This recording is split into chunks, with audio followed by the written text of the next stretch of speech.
अवैसी किस बात का डर है? क्यों खेल रहे हो हम मुसलमान युवाओं की मुस्तकबिल से, उनकी जिंदगी से, उनके फ्यूचर से, उनके करियर से? 4 जाने जो गई हैं वो पसमानदा मुसलमान के बच्चों की गई हैं, तुम्हारे बेटे की नहीं गई है।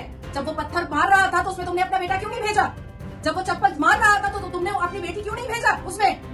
तो आखिर ये जो पत्थर मार करके और चप्पल मार करके अल्लाह का घर मस्जिद बचाने के लिए निकलते हैं, इन पर आप लोग फतवा क्यों जारी करते हैं कि जो कोई आज ही सुबह में नोमानी साहब माफी मांगते हुए दिखाई दिए हैं और उनका माफीनामा भी मेरे पास है कि उन्होंने, और असदुद्दीन अवैसी साहब आप खुद को बैरिस्टर बोलते हैं लेकिन आप बाहर से पढ़े हुए बैरिस्टर है, हमारे भारत में कोई बैरिस्टर नहीं होता है।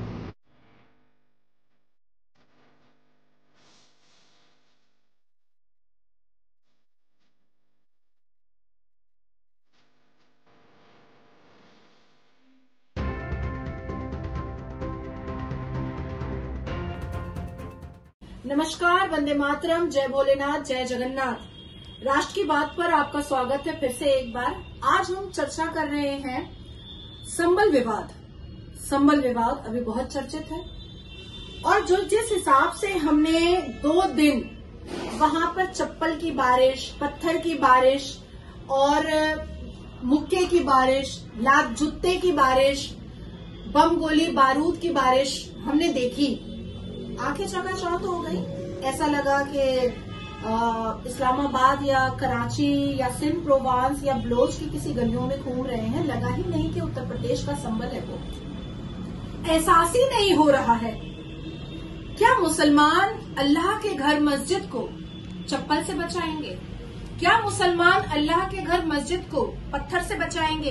क्या मुसलमान अल्लाह के घर मस्जिद को लात, जूता, मुक्का, माँ बहन की गंदी गालियों से बचाएंगे? क्या मुसलमान अल्लाह के घर मस्जिद को छुरी, चापड़, चाकू से बचाएंगे? क्या मुसलमान अल्लाह के घर मस्जिद को पुलिस और प्रशासन को गोली मार करके उनको उनका हाफ मर्डर करके बचाएंगे? मुसलमान वो होता है जो दीन की तालीम रखता है। मुसलमान वो होता है जो शांति का प्रतीक देता है। मुसलमान वो होता है जो अल कुरान के हिसाब से चलता है। मुसलमान वो होता है जो messenger of God prophet Muhammad की कही हुई सुन्नतों पर चलता है। लेकिन जो मुसलमान हमने संबल में देखा वो मुसलमान तो मुझे औरंगजेब वाला लगा था, क्योंकि औरंगजेब के जमाने में RDX, छुरी, चाकू, चापड़ नहीं था, इसलिए वो उस वक्त खंजर और उस वक्त तलवार उठाए जाते थे। अभी के मुसलमान जो है वो बहुत एडवांस हो चुके हैं, तो बट्टा से लेकर के, देसी बंदूक से लेकर के चप्पल, जूता भी चला रहे हैं। अब बात आती है कि क्या ये अचानक से बात उठी है कि संबल में उस मस्जिद का सर्वे होना चाहिए?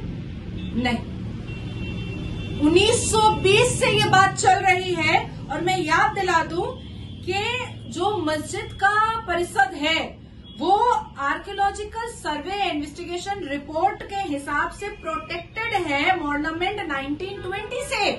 1920 से प्रोटेक्टेड है। 1920 से उस पर इस बात की जांच चल रही थी कि आखिर ये मंदिर था कि मस्जिद था। अब इससे पीछे हम जाते हैं तो हम देखते हैं कि एक विदेशी सर्वेयर ने, जिनका नाम है ऑफिसर ACL कार्ल, उन्होंने 1974 और 75 में सर्वे किया। उसके बाद 1975 और 76 में सर्वे किया, जिसके पेज नंबर 25 और 26 में जाकर के अगर रिपोर्ट पढ़ा जाए तो साफ समझ में आता है कि बाबर ने उस मंदिर को तोड़ करके मस्जिद का टूम्ब रखा था और मस्जिद बनाया था। और कई दीवारें हैं जो चीख चीख कर बता रही हैं कि उस पर प्लस्तरा कराया गया और जितने भी नक्श थे, जितने भी हिंदुओं के चित्र थे, उसको मिटाने की कोशिश की गई है। अब आती है बात कि क्या बाबर ने इस बात को कभी नहीं कहा? क्या बाबर ने इस बात को कभी एक्सेप्ट नहीं किया है? कौन ऐसा मुसलमान है जो बाबरनामा नहीं पढ़ा है? कौन ऐसा मुसलमान है जो आईना अकबरी नहीं पढ़ा है?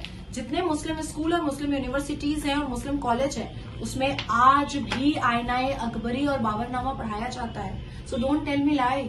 अरे मुझसे तो झूठ मत बोलो। कहो ना हिंदुओं को झूठ जितना कहना है, वो समझ लेंगे आपकी बात को। वो अभी नहीं समझते हैं, इसलिए आपके जितनी भी खुफिया राज है वो बेचारे खामोश हो जाते हैं। लेकिन मुझसे आज भी इस भारत देश के मुस्लिम स्कूलों में, मदरसे में अगर हिस्ट्री पढ़ाई जाती है और मुस्लिम कॉलेजेस में और मुस्लिम यूनिवर्सिटीज में, यहाँ तक के जो लोग हिस्ट्री ऑनर्स करते हैं उनके भी चैप्टर में बाबरनामा और आईनाए अकबरी पढ़ाई जाती है। बाबरनामा में बाबर ने खुद कबूल किया है, हिजरी है 1932 और आईनाए अकबरी का पेज नंबर है 281, जिसमें कबूलनामा है कि मैंने संभल की मंदिर को तोड़ करके मस्जिद का टुम बैठाया था। अब क्या बाबर भी झूठ बोल रहा है? सिर्फ ये हिजाब में छुपे हिजाब पोश, ये पत्थरबाज सिर्फ ये सच बोल रहा है, बाकी सब कोई झूठ बोल रहा है, सब कोई। अब आते हैं लॉ मैंडेट पर।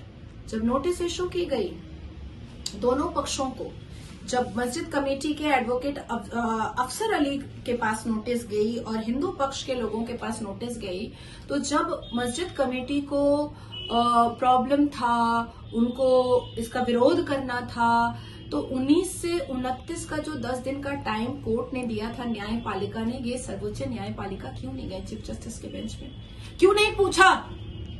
क्यों नहीं गए वहां पर कि हमको आपत्ति है, हम नहीं करना चाहते हैं, हमको नहीं करवाना है सर्वे? जाके वहां बात करने में क्या हो रहा था? मुंह में क्या लॉलीपॉप था जो बात नहीं किया जा रहा था जाकर के? अब आती है एक और बात। Historian and director of India council of historical research doctor Om Upadhyay ji ने भी इस बात की पुष्टिकरण की है कि लॉर्ड विष्णु की वो मंदिर थी जिसको तोड़ करके बाबर ने मस्जिद बनाया था और टुम्ब बैठवाया था। बहुत सारी ऐसी चीजें हैं। रबी अव्वल का महीना था, 1933 हिजरी थी और इस टेम्पल का कंस्ट्रक्शन को तोड़ करके इसको मस्जिद में कन्वर्ट किया गया था। इसके अलावा अब बात आती है कि असदुद्दीन अवैसी जो रजाकार फौज के आखिरी चश्मो चिराग हैं, जो रजाकार की स्ट्रैटेजी को पूरा करने के लिए हमारे लोकतंत्र के मंदिर में जाकर के बैठ तो गए हैं, लेकिन स्ट्रैटेजी वही रजाकार वाली है और पाकिस्तानी मुखबिर के तौर पर वो भारत में विरोध करते करते अब उनका हिजाब खुल चुका है। जो बार बार वो कहते हैं कि 1991 प्लेस ऑफ वर्शिप एक्ट का विरोध किया जा रहा है, वायलेट किया जा रहा है। तो मैं पूछना चाहती हूँ असदुद्दीन अवैसी साहब से डायरेक्ट, अगर दम होगा तो बताइएगा कि 1991 प्लेस ऑफ वर्शिप एक्ट जो है, क्या वो स्पेशल प्रोविजन एक्ट नहीं है? क्या उसके प्रेम्बल ऑब्जेक्टिव में जाना नहीं चाहिए? क्या आर्टिकल 32 के फंडामेंटल राइट को हमें नहीं पढ़ना चाहिए? क्या प्लेस ऑफ वर्शिप एक्ट 1991 से पुराना आर्टिकल 32 फंडामेंटल नहीं है? Place of worship act 1991 Congress के नेतृत्व में अमेंड करके बनाया गया था, मुसलमानों को अपना पॉकेट वोट पूरी जिंदगी के लिए रखने के लिए। जब तक भारत है तब तक पॉकेट वोट मुसलमानों का बना रहे, इसलिए गांधी परिवार ने प्लेसेस ऑफ वर्शिप एक्ट 1991 बनाया था, लेकिन स्पेशल प्रोविजन एक्ट में डाला था जिसके प्रेम्बल ऑब्जेक्टिव होते हैं। लेकिन 32 आर्टिकल जो फंडामेंटल राइट है वो तो हमारे अम्बेडकर साहब ने लिखा था, वो तो कोई संशोधन नहीं हुआ, अमेंड नहीं हुआ है। गांधी परिवार ने वो नहीं कर पाए हैं फंडामेंटल राइट को अमेंड। वो चाहते तो उनका मन रहा होगा, लेकिन उसमें वो भी फंस जाते। तो फंडामेंटल राइट तो ज्यादा भारी पड़ जाता है, ये स्पेशल प्रोविजन एक्ट से ज्यादा भारी पड़ता है। तो ये कोई वायलेशन तो नहीं हो रहा है संविधान का किसी भी तरीके से।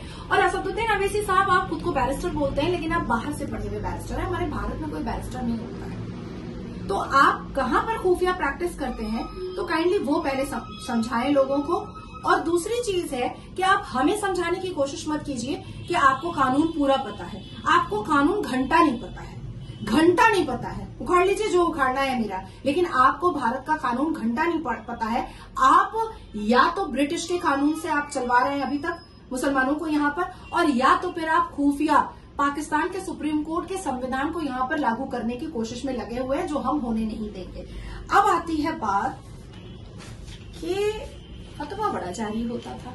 अभी महाराष्ट्र इलेक्शन में उलमा बोर्ड ने फतवा जारी किया, झारखंड इलेक्शन में फतवा जारी हुआ। आज ही सुबह में नोमानी साहब माफी मांगते हुए दिखाई दिए हैं और उनका माफीनामा भी मेरे पास है कि उन्होंने फतवा जारी करके इलेक्शन के वक्त में गलती की है। क्यों?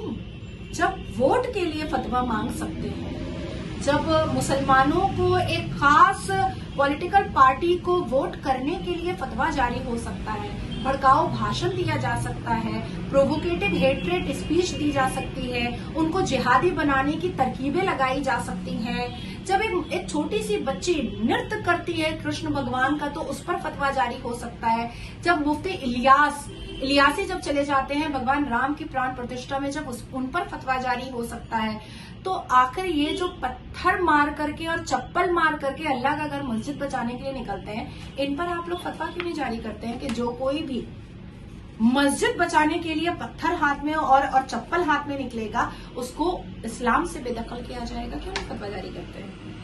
अब चप्पल और पत्थर बचाएगी हमारी अल्लाह के घर मस्जिद को? Shame on you. मुझे लगता है कि all India Muslim personal law board, उलमा बोर्ड और मुफ्ती तारिक तौकीर रजा, तारिक जमील, मुफ्ती सुलेमान, महमूद मदनी, अरशद मदनी, असदुद्दीन अवैसी, चुल्लू पर पानी में आप लोगों को डूब कर मर जाना चाहिए।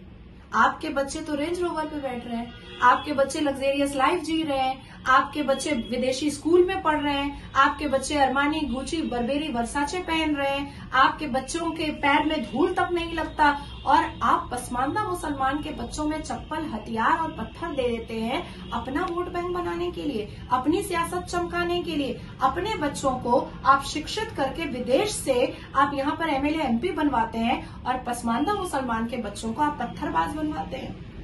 शर्म नहीं आती है अवैसी साहब? रत्ती बराबर भी शर्म नहीं है ना? मतलब पैसे का लोभ और लालच इतना बढ़ चुका है कि फिर मैं अपना वो सिग्नेचर डायलॉग दूंगी कि बाप बड़ा ना भैया, मुसलमान के लिए सबसे बड़ा रुपया। क्या करना चाहते हैं? मस्जिद अल्लाह का घर है, फॉर गॉड सेक। अवैसी साहब भूल गए हैं क्या? याद दिलाऊं फिर से? या इतना ज्यादा पॉलिटिक्स सर पे हावी हो चुका है अरशद मदनी कि तुम भूल चुके हो कि वो अल्लाह का घर है, अल्लाह काफी है बचाने के लिए। तुमको कोर्ट पर भरोसा नहीं है, तुमको अल्लाह के इंसाफ पर भरोसा नहीं है। भरोसा किस पर है? पत्थर पर और चप्पल पर। तो क्या हम ये मान ले और देश ये मान ले कि भारत देश के मुसलमान ना ही न्यायपालिका पर भरोसा करते हैं, ना ही संविधान पर भरोसा करते हैं, ना ही कोर्ट के ऑर्डर का सम्मान करते हैं, ना ही अल कुरान का नाउजुबिल्लाह सम्मान करते हैं, ना ही messenger of God prophet Mohammad का सम्मान करते हैं। वो अगर भरोसा करते हैं तो सिर्फ पत्थर और चप्पल पर। यही है जो संभल में हमने देखा। डर किस बात का है नुमानी? तौकीर अवैसी, किस बात का डर है? क्यों खेल रहे हो हम मुसलमान युवाओं की मुस्तकबिल से, उनकी जिंदगी से, उनके फ्यूचर से, उनके करियर से? 4 जाने जो गई हैं वो पसमानदा मुसलमान के बच्चों की गई हैं, तुम्हारे बेटे की नहीं गई है। जब वो पत्थर मार रहा था तो उसमें तुमने अपना बेटा क्यों नहीं भेजा? जब वो चप्पल मार रहा था तो तुमने अपनी बेटी क्यों नहीं भेजा उसमें? अब भी वक्त है भारत के मुसलमान, समझो इस चालाकी को, इस चालबाजी को समझो। मरते तुम हो, पत्थरबाज का टैग तुम पर लगता है, जिहादी आतंकी का टैग तुम पर लगता है। मलाई अवैसी, तौकीर मदनी, महमूद मदनी, ये लोग खाता है। फॉर गॉड से कभी भी आंख खोलो।